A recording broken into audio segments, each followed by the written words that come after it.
আমাদের যে আমরা ট্রাফিক উত্তরা বিভাগের আবদুল্লাপুর একটা আপনারা জানেন ঢাকার ইন আউটের একটা পয়েন্ট। এখানে আমাদের নর্মালি স্বাভাবিক কার্যক্রম থাকে, তারপরেও আজকে যে লকডাউন কর্মসূচি থাকায় আমাদেরকে সকাল থেকেই ক্রাইমের সাথে মিল করে আমরা ডিউটি করতেছি। চেকপোস্ট মামলা যেগুলি ড্রাইভিং লাইসেন্স নেই, আমরা ট্রাফিকের লোক ওই হিসেবে মামলাটার মধ্যে দিতেছি।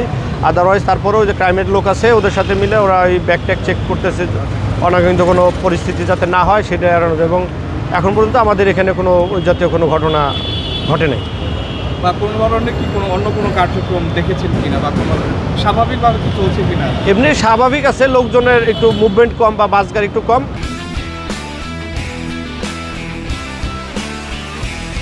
কিন্তু পরিস্থিতি এই জায়গায় স্বাভাবিক।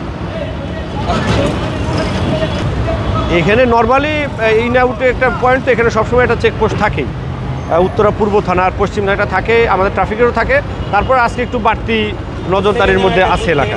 দেখলাম যে আপনারা মোটরসাইকেলে যারা আসবে তাদের দাঁড় করাচ্ছেন, তাদের কাছে কী ধরনের প্রশ্ন করছেন বা আপনারা তল্লাশিও দেখলাম করছেন?